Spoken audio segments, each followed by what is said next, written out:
time on Poll Hub, we're checking in on civil rights in America during the end of this Black History Month that has been all but erased from federal calendars and agencies at the behest of the new president, Donald Trump. The struggle for true civil rights for all Americans has and continues to be a very long road that has had plenty of U-turns. Is this a moment that is a U-turn, or is it the end of the road? Then, with Andrew Tate back on U.S. soil and a Trump administration filled with testosterone, we're discussing toxic masculinity. Why have young men in particular gravitated towards this resurgent hyper-masculinity? Fortunately, two of our producers are young men, so we're asking them. And we finish with a fun fact that might make you rethink your relationship with plants, or that you even have such a thing. Stick around. And hi, everybody. Welcome to Poll Hub. I'm JD Dapper.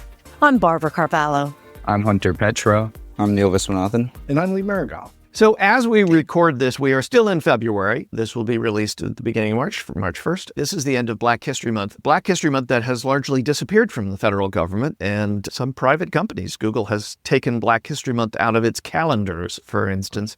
All of this is a result of Donald Trump taking his second term in the White House and launching a lot of executive orders, a lot of which seem to be aimed at civil rights, either directly or indirectly. A lot of this is about diversity, equity, and inclusion, or DEI, which is, I think, for some people, shorthand for civil rights. But we wanted to talk about civil rights in a broader context because we work with a lot of students, and I think there's an assumption, at least among some of those students, that the civil rights era or civil rights is something that happened and is done.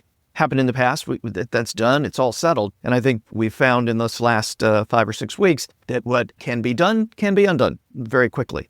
And so we wanted to talk about that. A couple of quick things, and then we're going to introduce a guest. We're going to have a good conversation here. Remember that Inauguration Day this year was MLK Jr. Day, and that kind of helped underscore and underline the fact that a lot of things were going to be changing.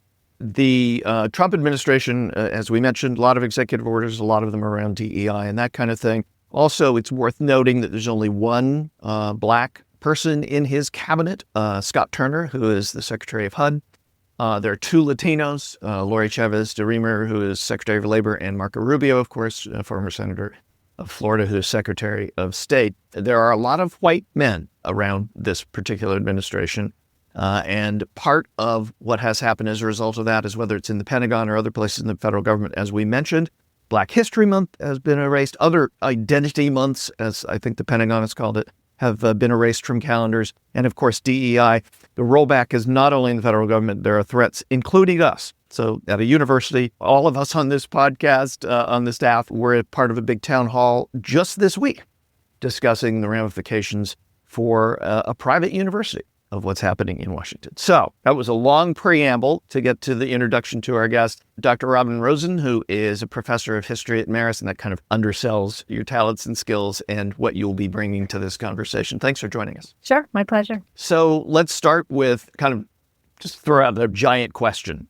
Is the civil rights victories, the wins, the accomplishments of the last, 100, 150 years, you could go back to the founding of the nation. Are we at a little bit of a U-turn? Or are we at a full stop? Are we treading water? Are we going backwards? Where are we in the long arc of history? Yeah, the long arc of history. That's a great line because, of course, it brings to mind Dr. King's idea from biblical liturgy that the arc of history is long, but it bends towards justice, right? And I think those of us who care about justice hope that that is still true. When you study history, I'm an Americanist. And when you study American history, I think that a lot of my students over the years have had what is called a Whiggish view of history, Whig with a W-H, right?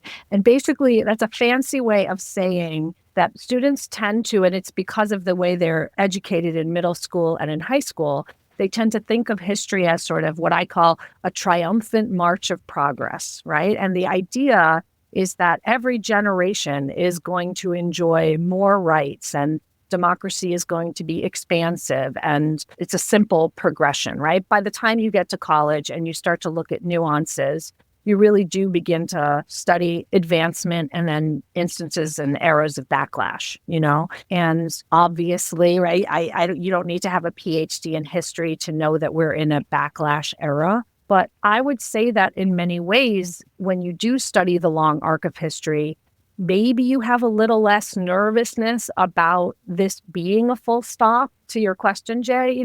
I do not want to undersell how nervous I am about the Trump administration and how upset I am about the things that they're doing. But I also know that when you have a longer perspective, you can kind of think through like, oh, this is how they reacted in the South to the Brown v. Board of Education, and this is how they reacted in Boston to busing, and this is how they reacted when they integrated the military, after World War II, right? So the more context you have, I think you're better able to have a perspective about 3 steps forward, maybe now 6 steps back. But I'd like to, I guess, still be hopeful in the promise of the arc of history bending towards justice.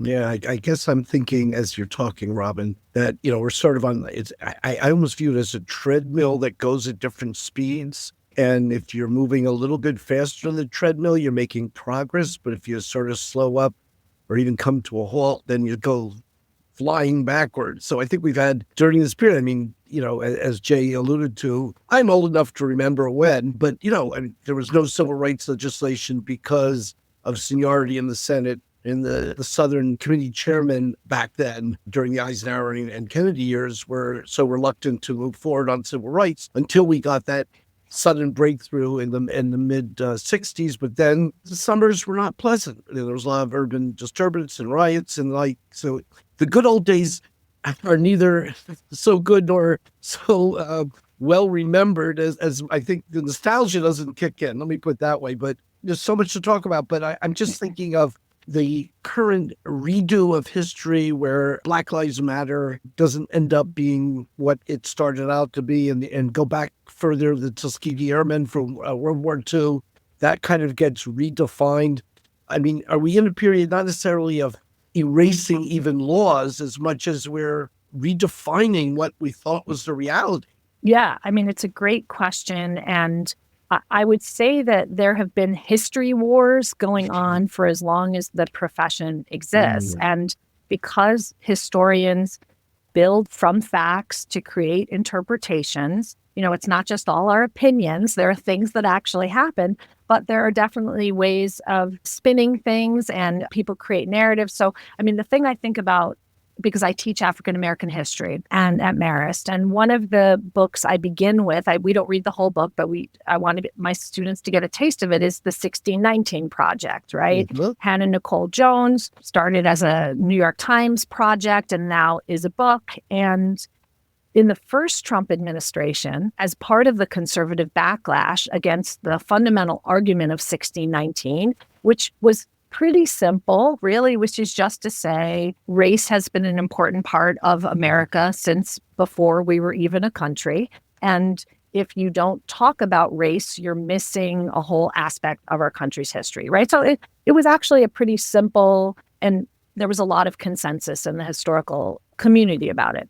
Well, what does Trump do? You guys might already know he puts together the 1776 Project, right? And so now you're literally fighting over which version of American history, where do you start? Do you start when the first ship of enslaved Africans came over as a way to pinpoint, that side of our history? Or do you begin with, a celebratory and patriotic understanding of the founding fathers, right? As if you have to do either. Like, of course, in a good history class, you're doing both, right? And as a historian now, I don't want anybody from the federal government telling me what is important and what I should and shouldn't be teaching. I taught in Florence at our LDM campus in the fall of 22, and I did a class on fascism in Italy. And one of the things I still remember that I learned when I was preparing for and teaching that class was that Mussolini bragged that he knew what every student throughout the country of Italy was learning every single day. And I thought, yeah, right. That's what he wanted, right? Like that kind of stranglehold, right, over the conversation, over the content, right? And so in my African-American history class, our final project is students doing research on places around the country where Black history is being outlawed or censored or books are being banned. And so, yeah, to your point, Lee, like this is a battle, right? But this battle is longer than Trump. You know, there were textbook battles back in the 70s and 80s about things like, are we calling it free enterprise or are we calling it capitalism? Are they robber barons or are they captains of industry? Like, I guess what I'm trying to say is that as a historian, this feels familiar, you know, in terms of arguments over what you're emphasizing, how you're telling a narrative. And again, I don't mean to say that, not to say that it's upsetting and, you know, terrible and in some ways terrifying, but there's a familiarity to it. So I wanted to ask Hunter, you're 20, Hunter, right? You just had your birthday? Yeah. You're 20. Okay. Yeah, I just turned 20. So you just turned 20. What did you come in to this conversation here or to college thinking about civil rights? Did you think of it as kind of a long settled thing, it's like World War II or like the Civil War, like the Revolution? It's something long in the past and something with some interesting pictures and that's about it. Or did you realize that it's a living thing that is still happening? By the time I had entered college, we had the Black Lives Matter movement, and on top of that, the Me Too movement. And these were the two that really opened our eyes to the fact, I would say the Black Lives Matter movement more than anything, really opened our eyes to the fact that this was still a situation at hand. It was still something that we needed to go out there and fight for, needed to go out there, and if you wanted it to go your way, you needed to go out there and protest. And it was a very interesting situation. A lot of eyes were opened after that, in my opinion. But you do still have your fair share of people who think that that kind of situation was something that's in the past, that it's not the way that it was in early 1900s in this country anymore. You know, we can both use the same bathroom. What's the problem? And it's just that kind of closed mindset that really can still linger in people's lives today. In January 2025, Gallup found that 36% of U.S. adults were satisfied with the state of race relations right now, and 58% were dissatisfied. And only 26% of U.S. adults saw race relations improving in the country, according to a January 2025 Rasmussen Poll survey. So I think it's really interesting, and I think that a lot more of us are coming to understand now that it is something that we have to fight for. In your formative years, Barack Obama was president. Right. What influence? I mean, I remember when he took office, people were talking about we've now entered a post-racial period in America. And not to claim insight, but I remember turning to my wife that night and saying, I think the civil rights movement just ended as you know it. Because I was sort of anticipating a backlash to this and that we weren't really in a post-racial period. What about you having grown up with Obama as president, which is something no one else had ever experienced? The other way that I think about it is the fact that we were growing up with Obama as president when, those first 4 years of my life, I really couldn't remember anything when Bush was there. But then Obama was there and we knew things were good. We honestly, I'm sure we all thought in our younger mind that the state of those things in our country were good. I was 10, so honestly not 100% sure. But once I started to formulate my own opinions, that's when Donald Trump became president. And at that same time, that's when we all started to sort of realize that it wasn't over. It wasn't all good. Robyn, I did want to ask you one thing. There was a poll last month from Economist YouGov, and it found that 45% of Americans were in favor of ending DEI in school and government, and 40% opposed. So there is some suggestion that what the Trump administration is doing is not necessarily unpopular. There are some other polls that show some of the other things around DEI are not as popular. The things that he's doing are not as popular. But is this kind of strain of white, I don't want to say supremacy, but there is a bit of that, this strain of the white majority being the majority in this country for a very long time, and that fading away, that slipping away demographically. Is that kind of what's driving this at the root level, in your view? In my view, 100%, well, maybe 90%. 90%, yes. I mean, and I would go back to For many years, I taught a class on the 1970s. And I really think that everything started to change in the 1970s. And if I could just put a really fine point on it, I would say this. This is the way I would do it in a classroom in like a 5-minute thing. In the 60s, it was very hard to be against the Civil Rights Act and the Voting Rights Act and consider yourself a good American, right? I mean, like publicly, right? Mm-hmm. Like who's going to argue against equal rights and voting rights, right? Mm-hmm. The Civil Rights Movement in that moment, in the peak of the legal phase, the nonviolent phase, was totally in line and aligned with the American creed. Right? Individualism, individual rights. Okay. After that, when the movement moved to the North, started talking about jobs, housing, transportation, right? These are not things that could get fixed so easily by a law, right? And required more of white people, right? It requires more. And this is where we got into a lot of trouble, right? Because white support, so I would argue that white support for the goals of the Black freedom struggle have been in decline since the 70s, since it became less of an abstract concept that people could jump on board and feel good about themselves, and turned more into, wait a minute, like, are those people getting something that I don't have, right? And this is what Trump is so great at, right? He turns everything into a zero-sum game, and somebody's winning and you're losing. And you know who's winning? Those women, those minorities, those people who are getting special treatment. So to your question, Jay, like people who think that DEI means anti-white men in favor of other, well, yeah, who wouldn't be against that? Like, right? Like it's all in the way that, right? You tell the story. And if, like, for example, if you claim that every time you teach about enslavement, enslavers, Jim Crow, if you call that critical race theory, okay, like I don't even know what critical race theory is. I'm not a lawyer. I didn't go to law school and I never learned it. So if somebody tries to say that I teach critical race theory, I can certainly say I wouldn't be able to give you a real good definition of it other than what I've read in the New York Times, So, I mean, it's so much about manipulating the language and the narrative. And that's why you said, Jay, like, depending on how you ask the question, right? People are in the polls and the surveys are going to respond differently.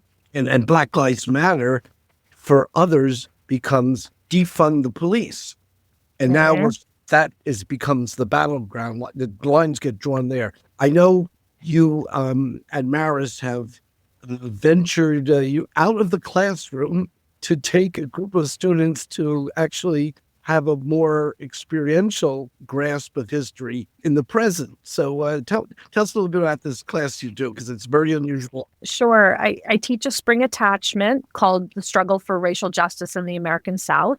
And we've gone 4 times. We're going for a 5th time this spring. And we take students to Birmingham, Selma, Montgomery, all iconic places where very important parts of civil rights history happened. We go on walking tours. We go see museums. We move to Jackson, Mississippi. We go to the Mississippi Delta, and we spend a whole day with a local activist talking about Emmett Till. And we sort of follow the story of Emmett Till from where he was killed to where his body was found, taken out of the river, and the courthouse where his murderers were acquitted in about 5 minutes, if I'm remembering correctly. And we end up in Memphis at the Lorraine Motel where Dr. King was assassinated, which has since been turned into a major and wonderful civil rights museum. So a lot of it it's a little depressing, but it also is sort of uplifting for exactly what we were talking about, because people are committed in the former Confederacy, right, to telling these stories. And so, I don't know, I'm sure you guys know Brian Stevenson from the Equal Justice Initiative, from the movie Just Mercy and the book Just, right?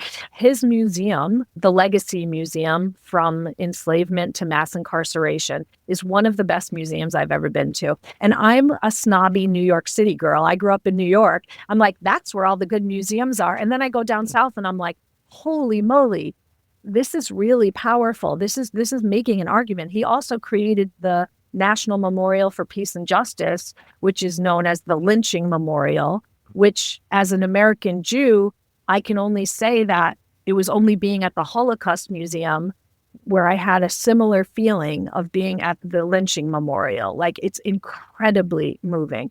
So for there to be public spaces around the South where not just murder and brutality and discrimination happened, but there are places where these spaces are literally being reclaimed to tell the story. It's like, I feel like that's part of the resistance to this, and you might be able to tell a middle school in Kansas that it can't teach this, or kids can't read this book. What's the reaction to the students you take down on these teams? I mean, literally life-changing, for them to be in the place where the Children's Crusade happened in Montgomery, right? To see Kelly Ingram Park, where they've seen black and white documentaries with Bull Connor and the police dogs and the fire hoses, right? It's like they're standing there, they're walking. The guide says to us, so then the kids came here, and then we moved up here, and we see Angela Davis's house in Birmingham. It was one of her childhood friends who got killed when the 4 girls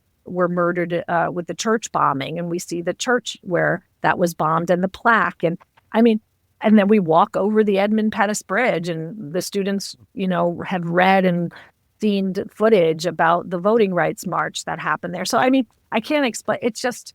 It's so moving. And some of the students who've been the most impacted by the trip I'm so excited to say, are now high school teachers.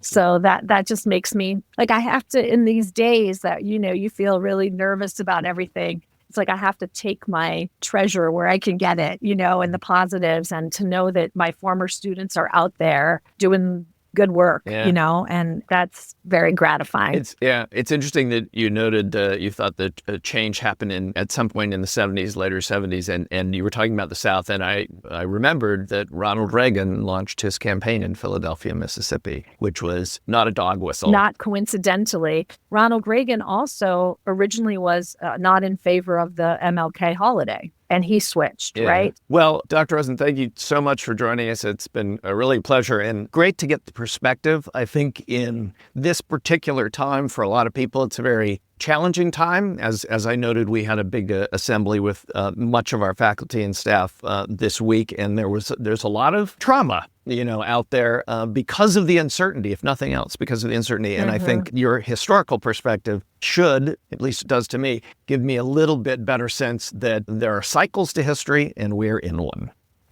In a speech this week, Michigan Democratic Governor Gretchen Whitmer made an appeal to young men, many of whom voted Republican in the last election. One of her quotes in the speech was, "The last thing any of us wants is a generation of young men falling behind their fathers and grandfathers," Whitmer said. Now, Trump did gain support among young men in November's election, and he received a larger share of Black and Latino voters than he did in 2020, and most notably because men under age 25 supported him. And this is according to one of the exit polls, or polls on election day, AP's VoteCast. Whitmer noted that areas where women have outpaced men in recent years, and including educational achievement and home buying, and many social scientists agree that contemporary American men are mired in some kind of a malaise. Although I might add at this point, it's not just about American men. I mean, we have seen this globally, and most recently in the German elections. Of course, social scientists disagree about the causes of this change, particularly in academic performance. They point to the fact that women certainly outpace men when it comes to going to college, and also this idea that men also drop off at some point during their prime career working years to do other things. But another argument points not so much to men changing their opinions about work and family and other issues, but really points to an attack on masculinity itself.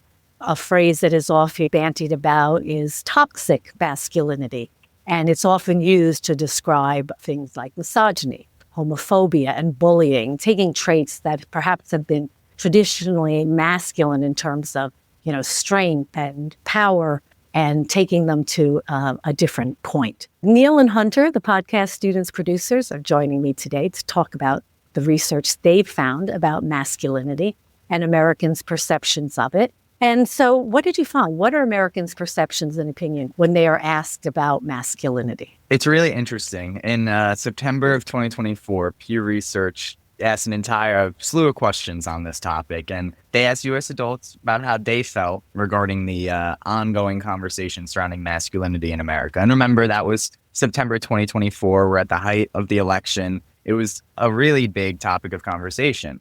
And only 25% say people in the United States have mostly negative views of men who are manly or masculine. This is smaller than the shares of who say people have mostly positive views of masculine men, which is 43%, or the views that are neither positive nor negative, 31%. 6 in 10 Americans, however, say that we don't place enough value on men that are open or caring about their emotions, while just 9% say that we place too little value on these traits. Contrast that with how we feel about the value of men being physically strong, risk-taking, and assertive. In each of those cases, more Americans say we place too much value on those traits.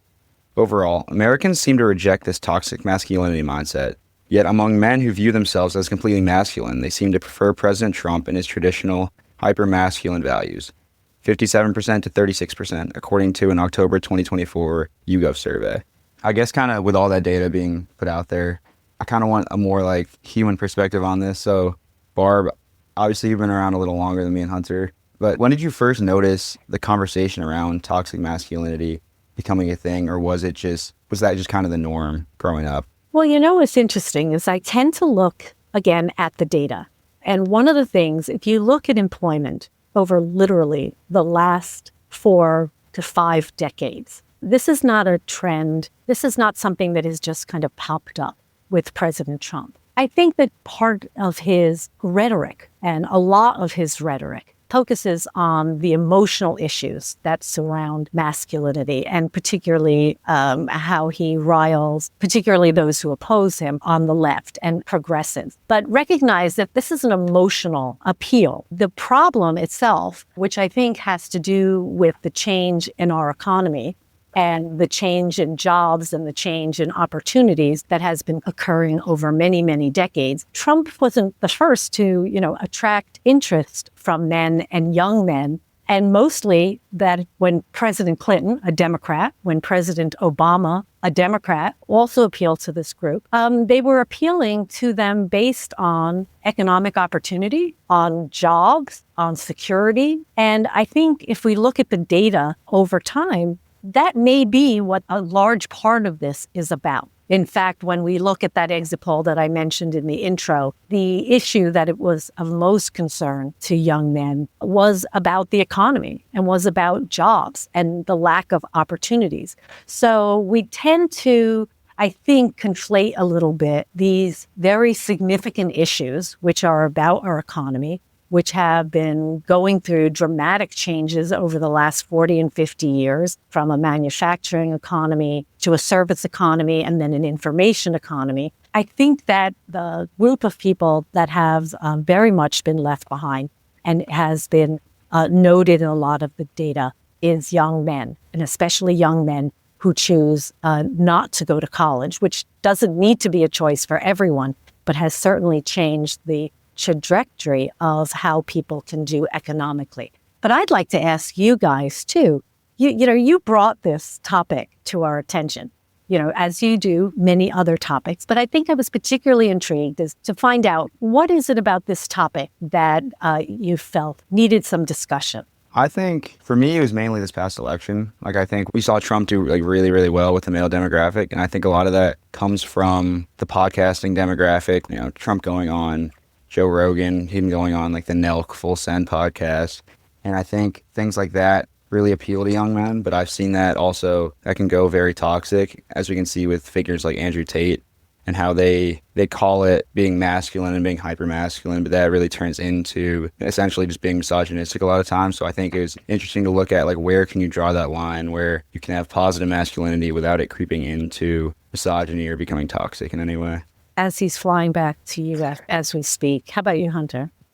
Yeah, I think it's very interesting because everybody has such a unique definition of toxic masculinity and or masculinity at this point. I feel like it used to have such a general standard decades ago. Oh, that's a masculine man right there, or that's a feminine woman.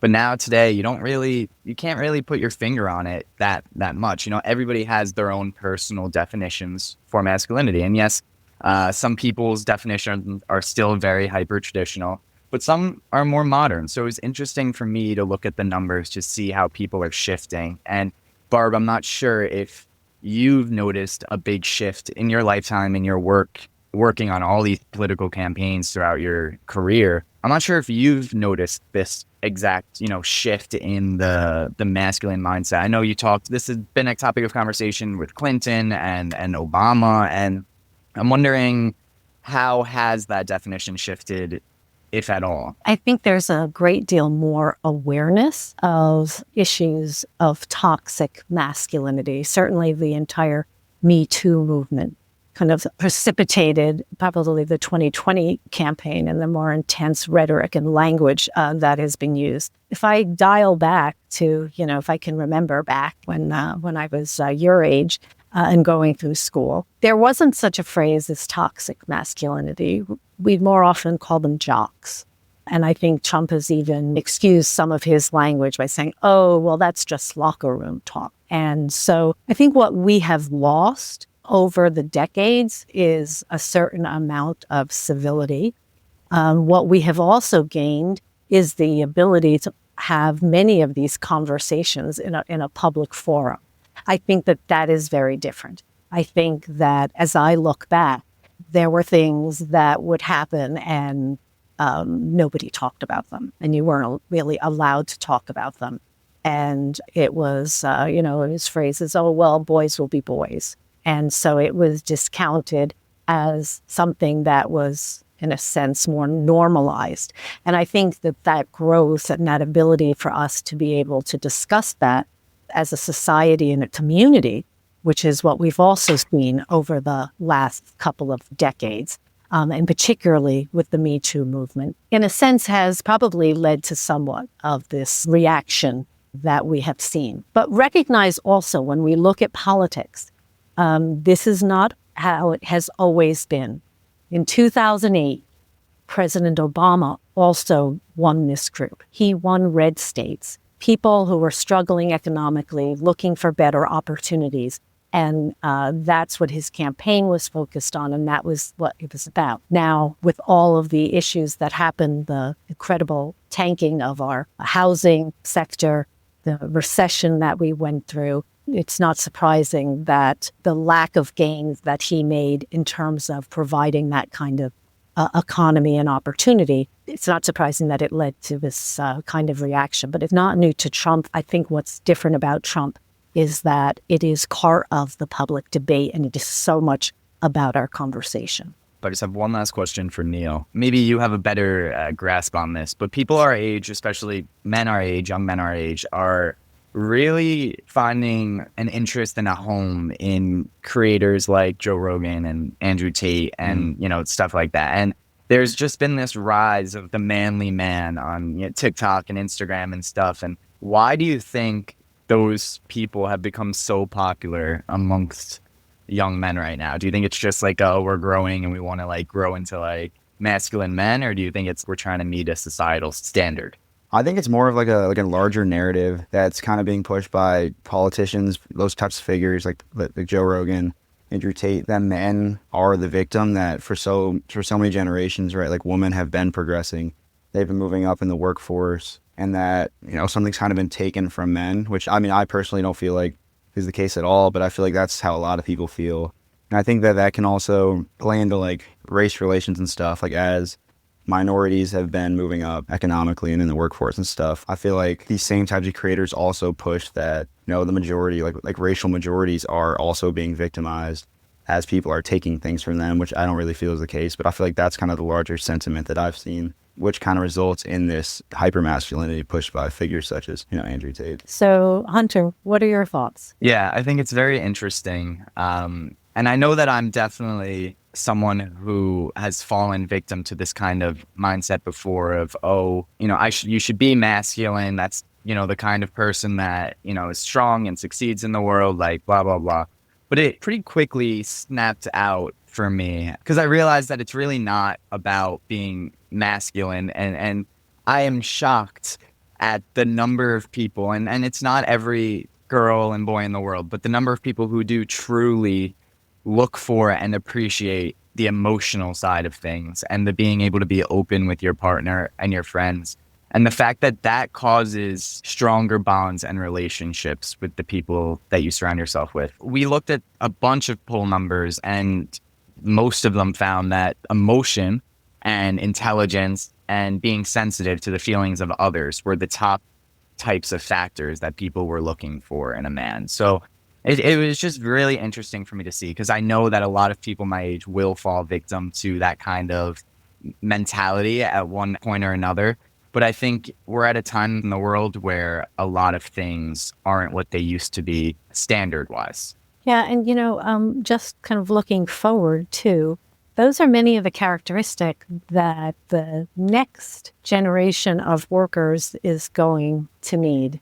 How do you guys see this playing out in your future careers and in the workplace? Yeah, so I'm thinking about after college, maybe I'll go into the Army and becoming an officer. And I think the masculine or the hyper masculine sentiments will definitely, reach into that field. Like that's when you talk about any sort of employment where, that kind of idea of masculinity is being kind of pushed down your throat. Like that's the biggest one. So I think it'll definitely be a challenge, and it'll definitely be something that I'm going to have to navigate if I choose to go into that field. It's interesting that you say that. And obviously that is a strong characteristic and how we portray people in our military. But I also like to think in terms of the fact that these are also people who are willing to make the ultimate sacrifice and are patriots. So I can't really think of probably a better way of supporting the democracy than that.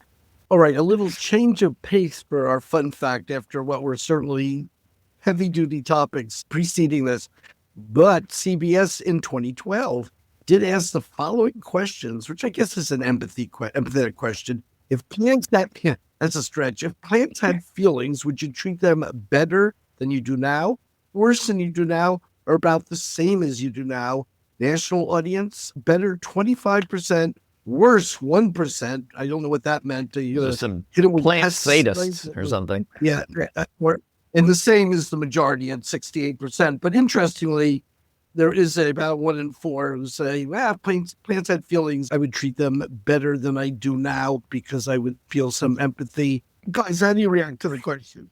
Yeah, Hunter, is this yours? Did you find this one, or is this an old Athens one you pulled out? No, okay. No, I found this one, and it was just a weird question that was asked. I feel like plants have feeling. I don't know. I'm not going to get into the scientific part of it. I feel like they die when you start neglecting them, they get sad, via dying. I don't know. I would argue that they probably do have feelings, but I have this one plant in my apartment. One plant. It's an aloe plant, and I love it. And both my girlfriend and my roommate make fun of me for having it, but they don't understand how useful it is when I burn my hand on the pan cooking quesadillas. That the aloe does come, it's very useful, and it grows back very fast. So that I take very good care of. Other than that, we do have one potted plant in this apartment that we got in September, and we stopped watering it in October, and it's still sitting there. So, I guess I could do better. How do you think it's feeling about that? Probably really sad. Really sad. It probably lost its sense of feeling at this point. So Lee, here's what I think when I heard this question. I was like, if plants have feelings, and who knows? We don't know that much about plants. We think we know everything about everything in science, and actually, there's all kinds of really interesting, fairly modern research about how plants, especially in the forest, communicate through mycelial network and all this other stuff. So fascinating stuff. But if they have feelings, part of the reason people are vegans and vegetarians is because animals do have feelings, and we eat them, and they don't want to eat them, and I get that. if you cut out plants because they have feelings, we can't eat. We can't survive, right? I mean, I don't know. Yeah, That's where I yeah, went when I thought of this. Is like if you are not going to eat plants because they have feelings, and you're not eating animals obviously because they have feelings, I don't know that. I mean, I don't think I don't think any animal can survive. What if the vegetables thrive to be eaten? That's their goal. Well, but that's what we claim about farm animals too, is they're bred to be. Yeah, eaten, but they may so. not be happy about that part of it. But I No, know people talk to their plants and encourage them, and I think that says something to the quality of the people. I do, and I hope they don't then, stop watering them or weed them out by mistake or something, because they got their rights, just not a lot of protected rights, I guess. That'll do it for Poll Hut this week. Poll Hub is produced by the Marist Poll at Marist University in Poughkeepsie, New York. Mary Griffith is our executive producer. Casey Schaff is our production supervisor. The Poll Hub team includes Hunter Petro and Neil Viswanathan. If you enjoy Poll Hub, please consider leaving a review. Positive reviews help other listeners like you find us. If you'd like to learn more about polling and survey science, check out the Marist Poll Academy, our free online learning portal. If you have questions for us, tweet them at us at Marist Poll. Remember, you can always tell your smart speaker to play Poll Hub. And with any luck, it'll cooperate. Finally, wherever you listen to Poll Hub, there is a subscribe button. Click it, and the latest episode will be ready for you in your podcasting app as soon as it's released. We'll see you next time.